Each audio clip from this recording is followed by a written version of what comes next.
อันนี้ก็เป็นมือที่2ที่เฮ็ดห้องน้ำหลังจากที่ซื้อท่อมาใส่เนาะบ่ได้ไล่ตั้งแต่มือเฮ็ดอันนี้เป็นมือที่2ที่ซื้อท่อมาใส่แล้วก็สิเอาโทบนบล็อกนางขี้นี่เอาใส่มือบ้านนี่ก็ใส่ท่อใส่นั้นไปแล้วก็ยังบ่ทันแล้วดีเนาะก็มาขุดบอนคิดว่าสิก่อนเป็นบล็อกเฮ็ดกันห้องน้ำใส่มื้อวานนี้ได้ส่ำนี้มื้อนี้ก็สิมาเอาโทช่วมมันมาลงก็สิเฮ็ดเป็นบอนนั่งยองๆกันไปสิเนาะทำอิฐว่าสิเอาติดใส่กับฟ้าตัวแท่งนี้เลยก็มันจะต่ำเกินไปแล้วก็เวลาแม่ค่อยเราสิมาเข้าห้องน้ำเรานั่งยองๆเดี๋ยวเราสิปวดเข่าปวดขาเนาะก็เลยได้เฮ็ดก่อขึ้นอีกตืมเพื่อให้เราได้นั่งให้มันสูงเพิ่มขึ้นอีกแต่ปกติหันก็เอาใส่ให้มันเรียบกับหน้าแท่งเลยก็จะดีง่ายกว่าเนาะแต่อันนี้ก็เลยเฮ็ดเพื่อแม่ค่อยเวลาเรามาเข้าห้องน้ำเรานั่งปวดเข่าก็ได้นั่งไปเลยก่อนสิเอาใส่ปกปิดไว้ก็เลยมาถ่ายให้เบิ่งอันนี้ก็เป็นท่อที่มาจากบอนโถส้วมอยู่ในเฮือนเนาะเอาใส่ไว้ไปสิแหละ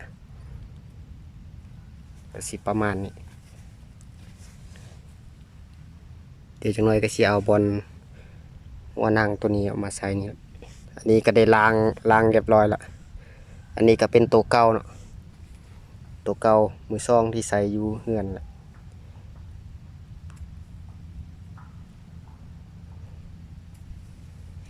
ก็สิก่อขึ้นสูงประมาณส่ำนี้เนาะสูงลายมันก็สิบ่งามส่ำนี้ก็ถือว่าพอนั่งได้ละหลังจากเอาบอนนั่งใส่แล้วก็สิโบกปูนออมบอนดินจีที่เอามาก่อขึ้นนั้นให้มันเรียบงามขึ้นอีกเนาะแล้วปานนั้นก็สิได้มาเบิ่งขุดเน่งเพียกขุดก่อตามที่วางบล็อกไว้นี่บล็อกตัวนี้ก็เป็นบล็อกที่เอามาจากที่เฮ็ดสะสมไว้เลยเนาะบล็อกนี้ก็เป็นบล็อกที่เฮ็ดเอาเอง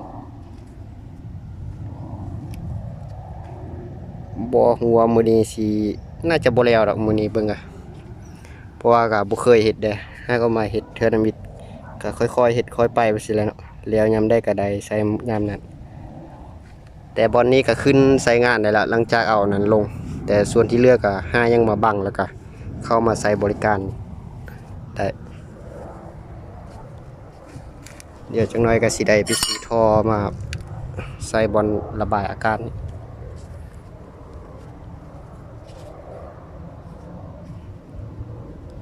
ก็มีแต่ซ้ำนี้เนาะเดี๋ยวสิเอาโถส้วมใส่หลังจากใส่แล้วหรือเป็นจังไดเดี๋ยวสิถ่ายให้เบิ่งอีกติม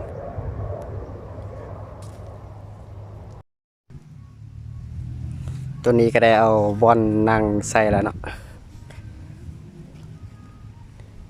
เอาใส่แล้วก็โบกบนทางข้างนี่แหละส่วนฝ้าแทงตัวนี้นี่ก็เอาปูนใส่โบกบอนหอยตอเรียบร้อยแล้วเนาะนี่ส่วน2อันนี้ยังบ่ทันได้เฮ็ดหยังเถื่อตัวนี้ต้องได้แป้งบอนอันนี้ก่อนจึงสิโบกทับส่วนตัวนี้ต้องได้เฮ็ดก่อนเนาะเพราะว่ามันเป็นบอนใส่ท้ายมันสำคัญต้องเฮ็ดตัวนี้ก่อนก็ถือว่าใกล้สิแล้วแล้วมีแต่ใส่ท่อระบายอากาศนี่อันนี้นี่ก็เตรียมเฮ็ดบอนสิกอ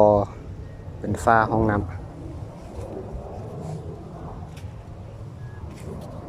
ก็วางแล้วไว้คร่าวๆประมาณกวางอยู่ประมาณ1.60 เมตรคูณ1.80 เมตรประมาณนี้แหละ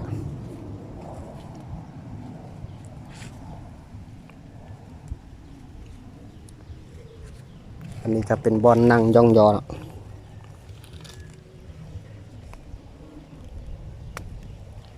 ถ้าว่าบังแล้วก็ใส่ขึ้นมาใส่นั้นได้เลยตอนนี้ก็ฮอดเที่ยงละ เดี๋ยวสิพักผ่อนกินข้าวกันแล้วจึงสิมาเฮ็ด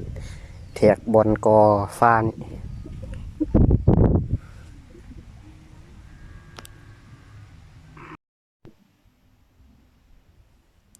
อันนี้ก็กำลังสิเฮ็ดฟ้าห้องน้ำเนาะ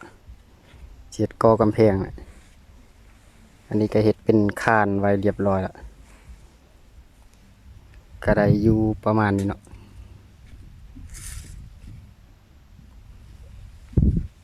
ตัวเป็นบอนนั่งท้ายก็แล้วเรียบร้อยแล้วเหลือแต่เฮ็ดฟ้าแล้วก็ใส่ประตูแล้วก็ถือว่าแล้ว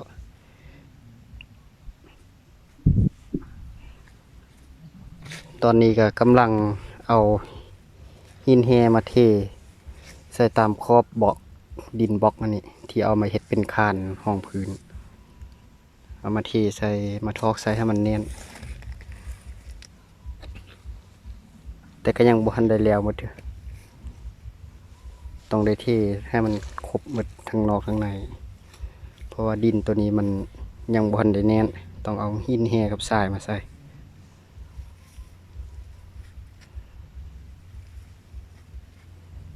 อันนี้ก็คนบล็อกมาไว้เพื่อเอาหินแฮมาใส่ตามขอบแล้วก็สิได้อันกอ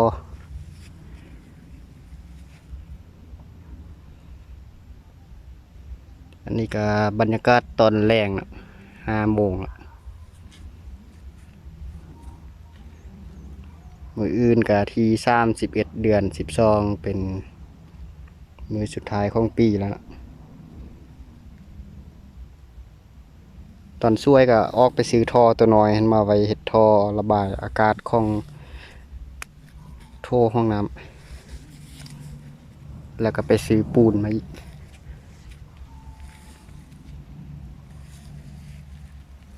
อันนี้บรรยากาศตอนแรงนะ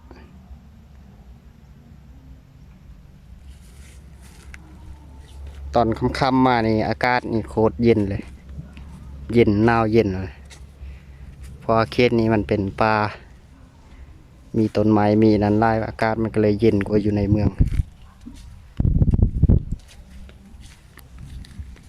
ตอนเช้าตะเวนจะขึ้นอยู่ทางบนซื้อต้นเสาไฟฟ้าไป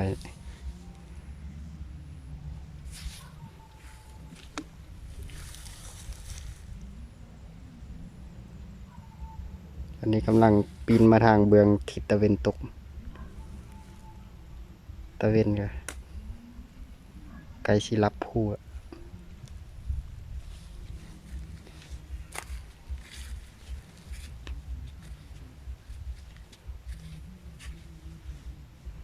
อันนั้นเป็นกองทราย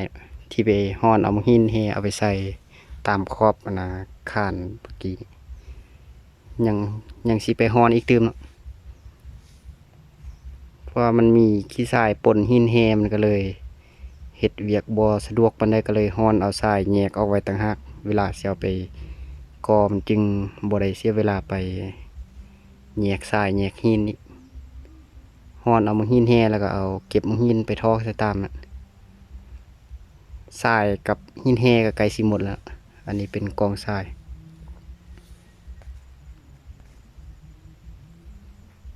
ส่วนหินแฮกับตัวนี้ใกล้สิหมดแล้วยังสิได้สร้างดินเอามาถมบริเวณห้องน้ำเอาดินแดงมาถมเพื่อให้มันสูงระดับเพียงปากแทง